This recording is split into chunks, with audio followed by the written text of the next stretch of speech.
Hello friends, എല്ലാവർക്കും സുഖമാണെന്ന് കരുതുന്നു കേട്ടോ.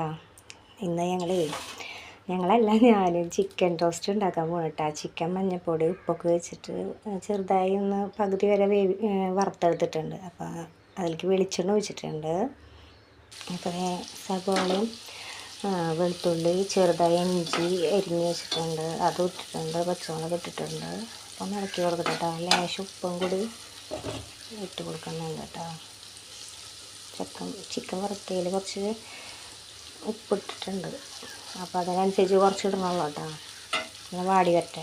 അപ്പോൾ സവോള പകുതി വാടി വന്നിട്ടുണ്ട്. അപ്പോൾ അതിലേക്ക് നമ്മൾ കുഞ്ഞൊരു തക്കാളി കേട്ടോ. ചിലർ തക്കാളി ഇടും, ചിലർ തക്കാളി ഇടില്ല. എൻ്റെ ഫ്രണ്ട് പറഞ്ഞ തക്കാളി ഇടുന്നെന്ന് പറഞ്ഞേട്ടാ. ആദ്യമായിട്ടാണ് ഇങ്ങനെ വയ്ക്കുന്നത്. അപ്പോൾ വാടി വന്നിട്ടുണ്ട്. അപ്പോൾ അതിൽ മുളക് പൊടി, ചിക്കൻ മസാല, മഞ്ഞൾപ്പൊടി കുറച്ചും കൂടി ഇടുന്നുണ്ട്. മല്ലിപ്പൊടി നമ്മൾ ഇടില്ല എന്നും പറഞ്ഞില്ല, ഇഷ്ടമല്ല. പിന്നെ ഞാൻ എല്ലാം കുറയ്ക്കണമെന്ന് വെച്ച് കഴിഞ്ഞാൽ ഉണ്ണികൾക്ക് കൊടുക്കണമല്ലേ. പ്രത്യേകിച്ച് പൊന്നൂസ് ഭയങ്കരമായിട്ട് ഒച്ചുണ്ടാക്കും. ചിലപ്പോൾ ചിക്കനൊക്കെ കഴുകി തിന്നാന്ന് പറഞ്ഞിട്ട് ഓടും. അപ്പോൾ അത് തന്നെ ഞാൻ കുറച്ചൊക്കെ അങ്ങനെ കുറവാക്കിയിട്ട് ഇടുന്ന കേട്ടോ.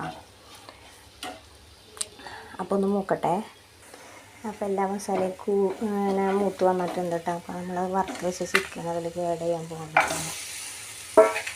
ഇളക്കട്ടെ. ഞാൻ ഇടതയിലാണ് ഫോൺ പിടിച്ചുള്ളത്. അപ്പോൾ അതുകൊണ്ടാണ് കേട്ടോ കട്ട് ചെയ്ത് എടുക്കുന്നത്. അപ്പോൾ ഇങ്ങനെ ആയിട്ടുണ്ട് കേട്ടോ. അപ്പോൾ അതിൻ്റെ മേലെ കുറച്ച് കുരുമുളക് പൊടി ഇട്ട് കൊടുക്കുന്നുണ്ട്. കുറച്ച് വേപ്പിൻ്റെ ഇല ഇട്ട് കൊടുക്കുന്നുണ്ട്. വേപ്പിൻ്റെ ഇല പൊട്ടിക്കാൻ പറഞ്ഞപ്പോൾ ഒരാൾ പറയുക വേപ്പിൻ്റെ ഇല പൊട്ടിക്കൽ സ്ഥിരമാക്കണ്ടെന്ന്. ഞാൻ കടയിൽ നിന്ന് മേടിക്കാറുണ്ട്. അപ്പോൾ മേടിക്കാൻ മറന്നു പോയിട്ടാ. അപ്പോൾ ഇങ്ങനെയൊക്കെ തന്നെയാണ് നമ്മുടെ കറികൾ കേട്ടോ. അപ്പോൾ ഞങ്ങൾ വെക്കുന്ന ചിക്കൻ റോസ്റ്റ് ഇങ്ങനെയാണ്. അപ്പോൾ ഇഷ്ടപ്പെട്ട ലൈക്ക് ചെയ്യണം. ഇന്നലെ മിനിഞ്ഞാന്നൊക്കെ നന്നായി സബ്സ്ക്രൈബേഴ്സ് വന്നിട്ടുണ്ട്. ഇന്ന് രാവിലെ ഉണ്ണികളുടെ വീഡിയോ ഇട്ടപ്പോൾ ആരും സബ്സ്ക്രൈബ് ചെയ്തിട്ടില്ല. എന്നാൽ ചെയ്യണം കേട്ടോ.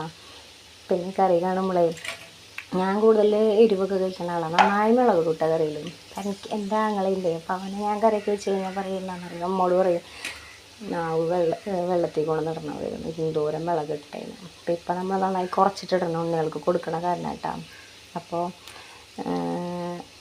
ചോറിൻ്റെ കൂടെ കഴിക്കണത് കാണിച്ചത് ബാക്കിയുള്ള കറികൾ.